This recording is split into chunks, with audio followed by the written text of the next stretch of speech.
Hello, everyone. My name is Arianna Martínez. This is the podcast for Theory of State course, and the topic that I'm gonna talk is should Costa Rica move to a direct election of congresspeople to the legislative branch? So first, I need to say thanks to Julio Briceño, historian and teacher of social studies and civic education, because he was an important part of this investigation for tell to the people what's going on with our government from my personal perspective and support my arguments. So let's start. Talking about the main topic of this podcast, I would like to emphasize in the ministerial charter in the event of presidential elections. I believe that it's better directly election because we can know who our future deputies are. In the case of Eduardo Cruzan, the president of the Legislative Assembly, he makes decisions that will affect us everyone, and he does not represent me. He does not represent Guanacaste, that where I live. He is chosen by Limon sector, but if it's indirectly, it would be in the second degree, which means that series of representatives would have to be chosen in Guanacaste for them to choose for us. But now you can choose for the people. And what about centralized attention? One of the problems is that attention is centralized when it should be decentralized. On the other hand, to serve minorities and so that the entire population feels identified and represented, centralization is somewhat counterproductive in response to the above. And how to decentralize government institutions? Centralization is what is allowing the bureaucratic progress to spend so much time that is lost in that. It might sound paradoxical, but when it comes to decentralizing it, you will get to what you need and not waste time. Being a centralized system tends to agglomeration of people, and the only way to serve the population where they come to solve different situations.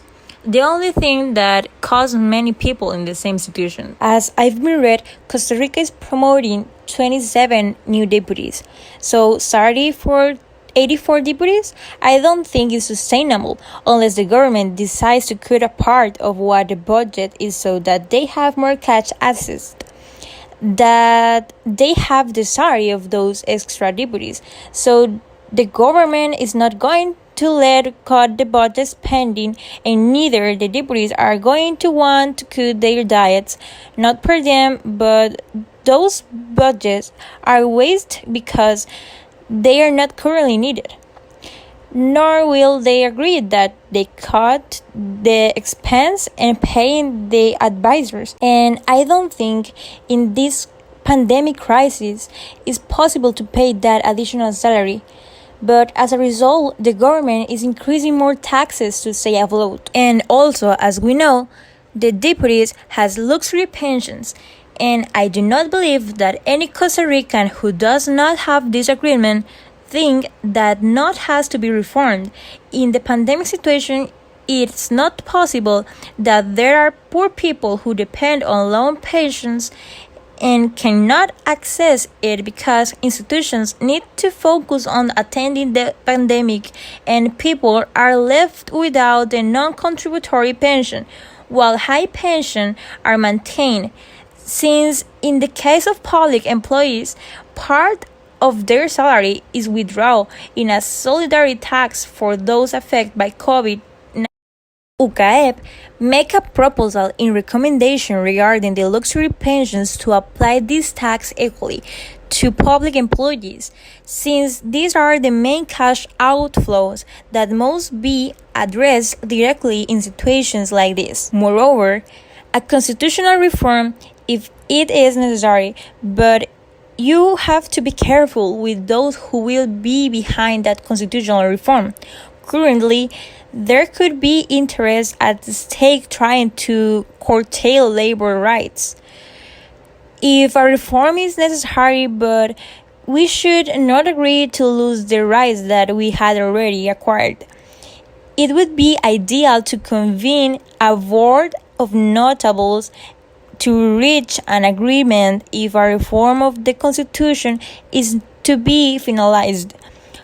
However, there would be economic interest and party interest that can ruin everything, obviously.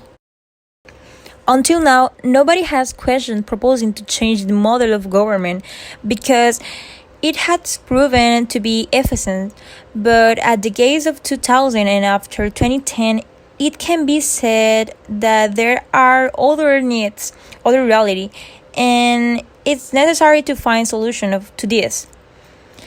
It has also been seen reflected as the vote as being more informed.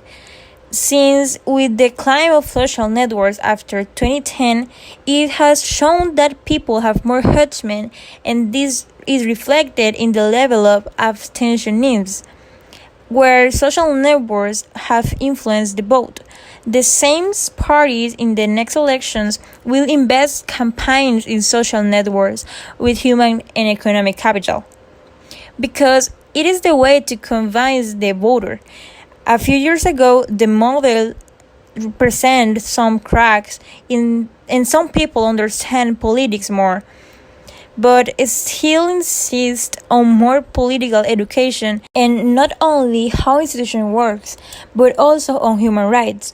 So as not to fall before a culture, religious as in past elections, before voting for a candidate, make sure that he is the one who is really prepared and has the solution to the problems of the citizens. The question that all of we need to make it is, if you have the power to make a proposal to change the election of Congress people, what would it be? From my point of view, I think better training and education in how to legislature works and better preparation. The change that we can make is through the education, and not only to be chosen better deputies with an appropriate criterion, but if it is up to us to be part and there to carry out that task, to be prepared, since it is extremely important in Costa Rica needed.